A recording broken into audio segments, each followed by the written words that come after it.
कि जब भी हम पढ़ेंगे तो पढ़ते वक्त हमें दो चीजों पे फोकस करना। पहला है मेरे प्यारे बच्चों कॉन्सेप्ट, इसी को हम कहते हैं समझ, यानी ये तो आपकी मजबूत होनी ही चाहिए। अगर आपका कॉन्सेप्ट क्लियर नहीं होगा तो मेरे बच्चे आप किसी भी हालत में सिलेक्शन की दौड़ में नहीं पहुंच पाएंगे, पहली बात। दूसरा है मेरे प्यारे बच्चों स्मार्ट अप्रोच।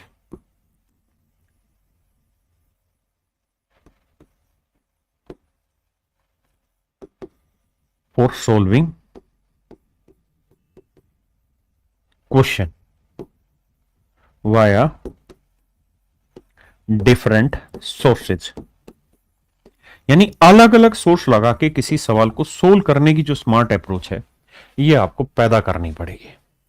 क्योंकि अगर आप ऐसा सोच के बैठे हैं कि हम जीएस में कम समय दें, इंग्लिश में कम समय दें, हम मैथ में पूरा समय दे के पेपर में खींच लें स्कोर, तो ऐसा नहीं बनेगा। आपको सभी में बराबर की ताकत लगानी पड़ेगी, बराबर की मेहनत मारनी पड़ेगी।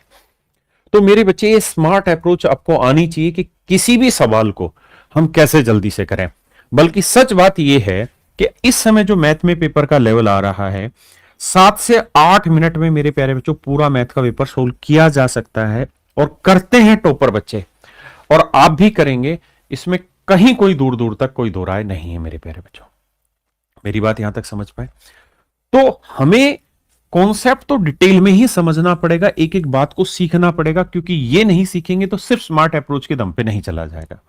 और उसके बाद हमें सीखनी है स्मार्ट अप्रोच। अब बात करते हैं स्मार्ट अप्रोच आएगी कैसे। तो मेरे बच्चे स्मार्ट अप्रोच के लिए हमें छोटे छोटे बहुत सारे चैप्टर तैयार करने पड़ेंगे, जो किसी भी चैप्टर में इस्तेमाल होने वाले होंगे और उनका प्रयोग होगा।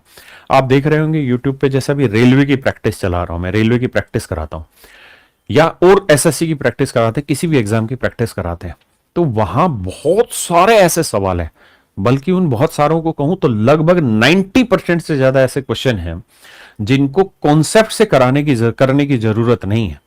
हम स्मार्ट अप्रोच के थ्रू ही 3 से 4 सेकंड में तोड़ देंगे। लेकिन वो स्मार्ट अप्रोच लगाने का जो दिमाग है उस सवाल में, वो तभी आता है जब वो कॉन्सेप्ट पहले से माइंड में क्लियर हो। इसलिए दोनों चीजों की जरूरत है और आपको दोनों पे ही ध्यान देना पड़ेगा।